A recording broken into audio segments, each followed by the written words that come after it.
Ça fera sans doute pas la une des journaux, il y aura sans doute pas un reportage au JT de 20h, ou alors on verra pas un politicien en faire son cheval de bataille, mais chaque année en France, les accidents du travail tuent des centaines de personnes et en blessent des centaines de milliers. Et si c'est un problème grave en France, c'est aussi le cas en Europe. Et il faut essayer de mettre un peu en lumière ce problème-là pour essayer de le régler, c'est ce qu'on va essayer de faire aujourd'hui. Première partie, la situation des accidents du travail en Europe. En matière d'accidents et de décès au travail, la situation des travailleurs européens est extrêmement préoccupante. Tant que rien ne sera fait pour rendre les lieux de travail plus sûrs, l'Union européenne verra plus de 27 000 travailleurs mourir d'ici à 2029. Pour la Confédération européenne des syndicats, plus connue sous le sigle de CES, qui regroupe la plupart des organisations syndicales européennes, l'objectif zéro mort au travail, si la dynamique actuelle se maintient, devra être repoussé dans au moins 30 ans pour certains pays. Pour la France, c'est encore pire, c'est le seul pays européen où la tendance des accidents du travail est à la hausse, ce qui repousse encore plus loin cet horizon zéro mort au travail. Deuxième partie, le cas de la France, pire pays en matière d'accidents du travail. La situation des travailleurs et travailleuses français est la pire au sein de l'Union européenne. En effet, selon les bilans de l'assurance maladie, près de 2 personnes meurent chaque jour dans un accident du travail en France. D'ailleurs, durant le débat sur la réforme des retraites, ça a été un des principaux arguments des opposants au projet du gouvernement. Si le nombre actuel d'accidents est fortement réduit comparé à celui qu'il était en 1950, on peut expliquer ça grâce aux équipements qui sont plus sécurisés, il y a une réglementation qui est beaucoup plus protectrice.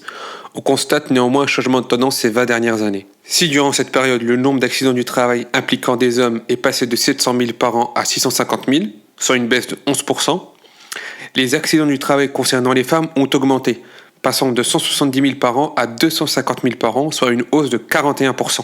Dans le même temps, le nombre de décès dans des accidents du travail ne diminue plus, voire augmente. En 2019, l'assurance maladie comptabilisait 733 accidents mortels. On pourrait dire que c'est déjà beaucoup, mais ces chiffres, ils masquent une partie de la réalité, car un grand nombre de travailleurs ne sont pas comptabilisés. On pourrait prendre l'exemple des indépendants, les détachés ou encore ceux qui sont non déclarés.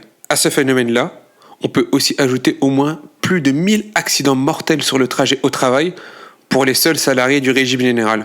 En clair, dans ces accidents, on ne compte pas les fonctionnaires, les indépendants, les auto-entrepreneurs, les travailleurs détachés, les livreurs, les chauffeurs ou autres travailleurs des plateformes. Ce flou et ce manque de données précises empêchent véritablement de se rendre compte de la réalité. Ce phénomène est massif, mais il est en partie invisible dans notre pays. Partie 3. Pourquoi la France est si mauvaise en termes d'accidents du travail ? Le patronat français est le pire d'Europe en ce qui concerne la sécurité au travail. Cette question est loin d'être prioritaire pour lui ou pour le gouvernement qui a sa remorque. On pourrait pointer plusieurs causes à cela, mais une des principales à mon sens reste avant tout la chute du nombre d'inspections de sécurité dans le lieu de travail, qui a été amplifiée par les réformes Macron, comme la disparition du CHSCT ou l'affaiblissement des structures représentatives des salariés. Ceux-ci se retrouvent sans défense, en particulier dans les petites entreprises face à leurs patrons, et doivent souvent accepter des conditions de travail dégradées et donc dangereuses.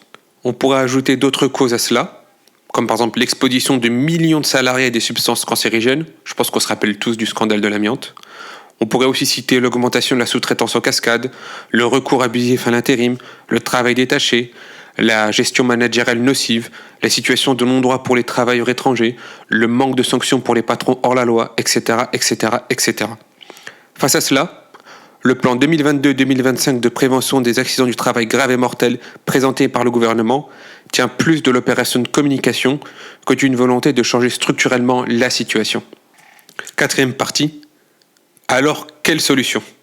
Après ce panorama négatif, on pourrait se demander que faire pour réellement améliorer la situation et réduire les risques d'accidents au travail. À mon sens, la première et plus importante mesure à prendre est le rétablissement des CHSCT qui permettait une réaction rapide en cas de danger et autoriser les salariés à faire constater la dangerosité de leurs conditions de travail. Au-delà de cela, il faut réformer l'inspection du travail et lui donner les moyens d'effectuer justement son travail en mettant en place des contrôles fréquents dans les entreprises.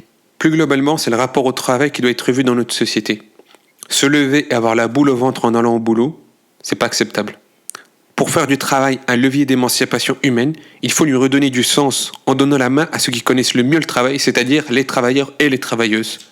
Pour être encore plus concret, il faut leur donner un pouvoir de décision pour faire de la sécurité au travail une priorité.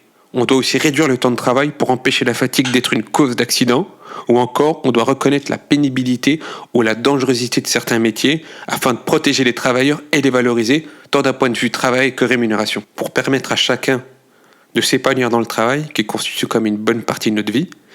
Il faut faire de la sécurité, de la question de la sécurité au travail, un débat important dans notre société et pas le cacher. Parce que actuellement, pour certains, aller au travail, c'est simplement un aller simple vers la mort.